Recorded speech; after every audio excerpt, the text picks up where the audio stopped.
बदलापूरमधून एक धक्कादायक बातमी समोर येते। बदलापूरमध्ये एका 19 वर्षीय तरुणीवरती रिक्षा चालकाने लैंगिक अत्याचार केल्याची घटना घडली।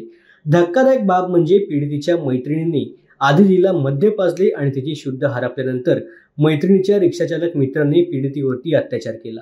पीडित तरुणी ही मुंबईला राहणारी असून ती 21 डिसेंबर रोजी बदलापूरला तिच्या मैत्रिणीला भेटण्यासाठी गेली होती।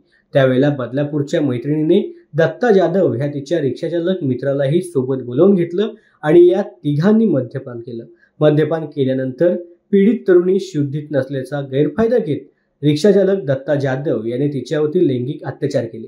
पीडित तरुणीच्या मैत्रिणीनेही या कृत्यात त्याची साथ दिल्याचं पाहायला मिळते। अधिक माहिती आता पोलिसांनी दिली, पाहूयात। यातील फिर्यादी ह्या घरातून त्यांच्या आजीबरोबर भांडणं करून बाहेर पडल्या होत्या आणि बाहेर पडल्यानंतर त्यांची एक मैत्रीण होती नाजरा म्हणून, तर तिच्याकडे त्या बदलापूर या ठिकाणी आल्या। त्यांची ओळख देखील एकदा अंधेरी स्टेशनला झाली होती, त्याच ओळखीवरून त्या इथपर्यंत आल्या होत्या। आल्यानंतर ही जी नायरा आहे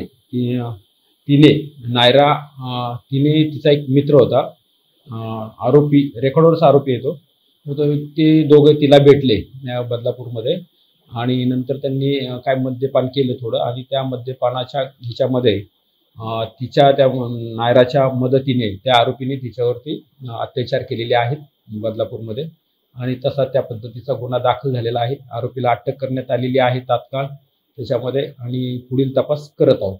आरोपी हा बदलापूरमधलाच खरवई भागातला राहणारा आहे आणि तो पोलीस स्टेशनच्या रेकॉर्डवरचा आहे। तो रिक्षा चालक आहे, तो शिपणी रिक्षा चालवतो आणि रेकॉर्डवरचा जुना आरोपी आहे पोलीस स्टेशनमध्ये।